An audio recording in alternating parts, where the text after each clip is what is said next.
Quitte de la mise en œuvre des recommandations du dialogue intermalien, élément de réponse dans l'épisode 5 de notre série. La 10e édition des Golden Days a été lancée ce 16 mai. Le forum est dédié à la promotion des secteurs miniers et énergétiques. Le président russe Vladimir Poutine est en visite en Chine et c'est là pour 2 jours. Mesdames et messieurs, bonsoir. Les quelques 300 recommandations issues du dialogue intermalien remises au président de la transition lundi dernier attendent d'être mises en œuvre. Pour l'heure, aucune décision n'a été prise ou du moins annoncée. Alors, comment y parvenir? Tentative de réponse dans le 5e et dernier épisode de notre série consacrée au dialogue. Un reportage de Soumaïla Fani. De la conférence d'entente nationale en 2017 à l'actuel dialogue intermalien en passant par le dialogue national inclusif en 2019 et les assises nationales de la refondation en 2021, tous ces forums ont mis sur la table des autorités des recommandations phares pour sortir de crise de notre pays. Mais pour cette fois-ci, comment y parvenir? Le nombre de résolutions ne doit pas effrayer parce que 300, on a vu avec le dialogue national inclusif, on a eu plus que ça. Mais le tout est que si on décide, il faut qu'il y ait un suivi et une mise en œuvre. Donc là, au moins, à la limite, parce que oui, au Mali, tout est urgent, tout est nécessaire, tout est indispensable. Donc, s'il y a disons, un comité de suivi, un comité de mise en œuvre et des évaluations, ça peut montrer qu'on a pris ça au sérieux, qu'on y travaille. Ainsi, concernant le dialogue avec les groupes armés terroristes plusieurs fois recommandé, comment cela va-t-il se faire? C'est vrai que la question n'est pas totalement nouvelle. On se rappelle que certaines personnalités bien connues de ce pays avaient été mandatées auprès de la présidence pour engager un dialogue avec ces groupes. Mais il faut reconnaître que c'était là une volonté d'un président et non pas une volonté clairement exprimée par le peuple pour en faire une voie de résolution du conflit.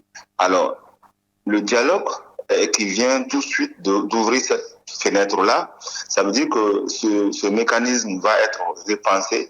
Maintenant, concrètement, comment cela va se faire? Là, c'est les autorités qui ont le leadership là-dessus. Et je pense qu'il faut que peut-être les groupes organisés tels que les organisations de la société civile, les syndicats, etc., en tout cas toutes les forces vives de la nation, doivent peut-être se mobiliser et chacun se faire entendre sur comment il faut procéder pour qu'on ait la cessation des hostilités et une nouvelle façon de vivre qui serait largement partagée par les Maliens. De même, des recommandations dont plusieurs dizaines sont aussi formulées dans les domaines du développement socio-économique. Mais qui malheureusement s'adresse à un État en bonne santé, si je peux dire comme ça. C'est-à-dire que la redynamisation d'un certain nombre de secteurs, le transport, le coton, la santé, ensuite l'organisation du territoire. En fait, il y a énormément de recommandations qui ne peuvent être mises en œuvre que quand on est dans un État qui est bien portant, économiquement parlant.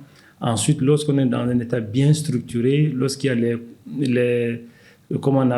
forces vives et lorsqu'il y a la sécurité finalement sur tous les territoires. Donc, des recommandations peuvent aller progressivement. Il y en a environ 300.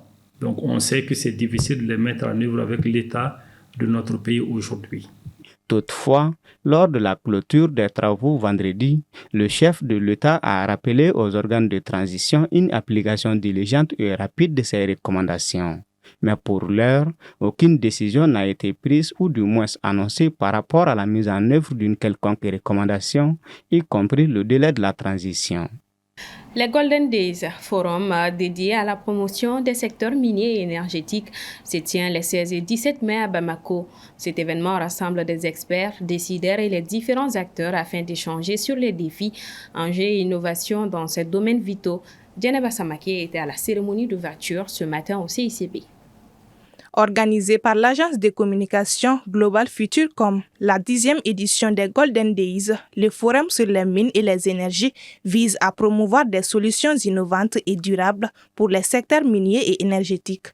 C'est le Centre international de conférences de Bamako qui abrite cette rencontre annuelle, offrant un espace propice aux échanges et aux partenariats stratégiques.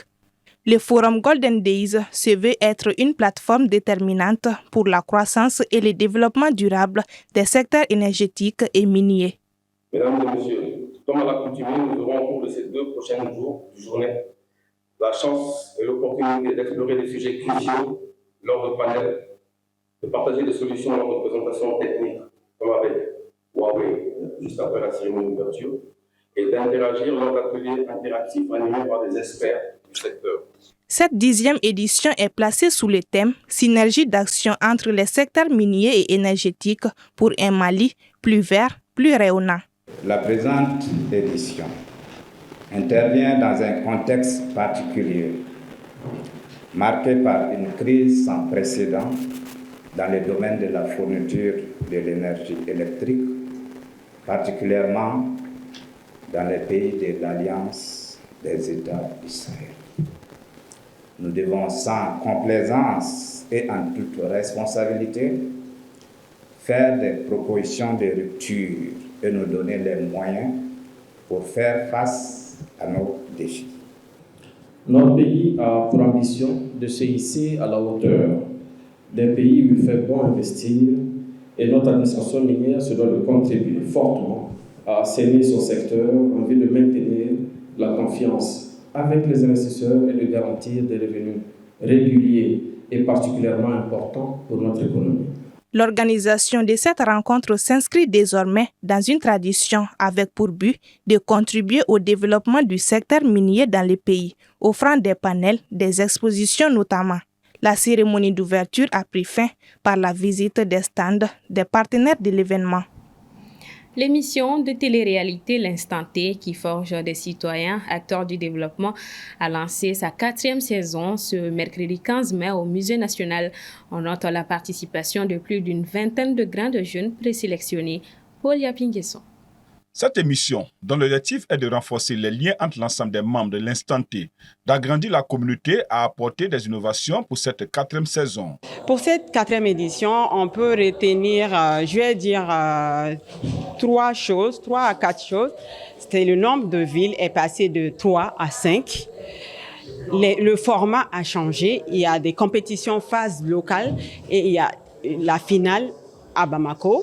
Ça, c'est 2e chose. 3e chose, il y a 5 prix au lieu de 3 prix.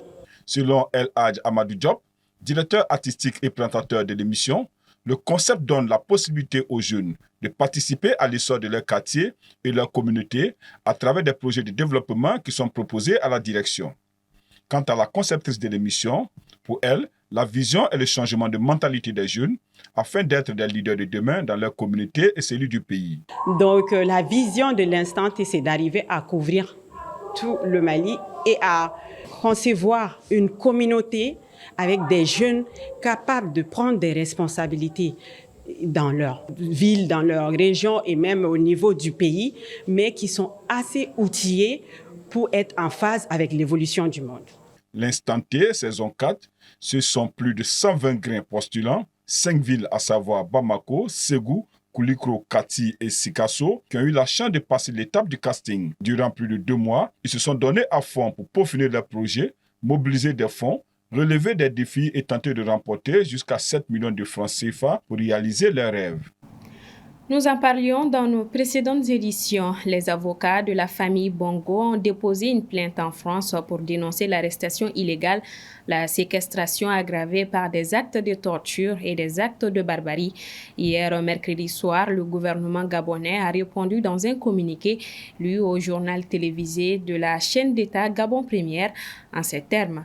Le gouvernement tient à affirmer avec force qu'ils ne subissent aucune forme de torture ou de mauvais traitement comme annoncé par leurs avocats, rejetant des dénonciations calomnieuses et mensongères portant atteinte à l'image du Gabon. Fin de citation. À l'international, ce jeudi 16 mai, le président chinois Xi Jinping a reçu son homologue Vladimir Poutine. Cette visite intervient dans le cadre d'une rencontre entre les deux pays pour échanger autour de la relation Chine-Russie. Assetoumani Koulibaly. La relation Chine-Russie est non seulement dans l'intérêt fondamental des deux pays et des deux peuples, mais elle est également propice à la paix, a estimé Xi Jinping lors de la rencontre avec son homologue à Pékin ce jeudi. La relation Chine-Russie aujourd'hui a été durement acquise et les deux parties doivent la chérir et la nourrir, a-t-il ajouté. Xi Jinping et Vladimir Poutine ont en effet défendu l'axe Pékin-Moscou comme un facteur de stabilité et de paix dans le monde. De son côté, Vladimir Poutine, selon le Kremlin, a souligné que cette relation avec la Chine n'est pas opportuniste, elle n'est dirigée contre personne. Après leur entretien bilatéral, les deux hommes ont signé un communiqué commun pour approfondir le partenariat stratégique global sino-russe. Cette sortie de Vladimir Poutine est la première à l'étranger depuis sa réélection en mars et sa deuxième en Chine en un peu plus de 6 mois. Dans leur communiqué commun ce jeudi, Pékin et Moscou jugent nécessaire d'éviter toute décision contribuant à la prolongation des hostilités et à une nouvelle escalade du conflit en Ukraine. S'exprimant devant la presse aux côtés de Xi Jinping, Vladimir Poutine s'est dit reconnaissant envers la Chine pour ses initiatives de paix dans la crise ukrainienne, selon les agences russes. Ces liens sino-russes étroits seraient vus avec une suspicion croissante en Occident. Washington a fixé une ligne rouge à Pékin, ne pas fournir directement d'armes à Moscou et dit n'avoir à ce jour pas eu la preuve du contraire. Mais ils estiment que le soutien économique chinois permet tout de même à la Russie de renforcer sa production de missiles, de drones et de chars. Cette visite intervient aussi alors que les exportations chinoises vers le voisin russe ont toutefois baissé en mars et avril après la menace des sanctions américaines. Moscou et Pékin ont toutefois signé ce jeudi plusieurs accords commerciaux.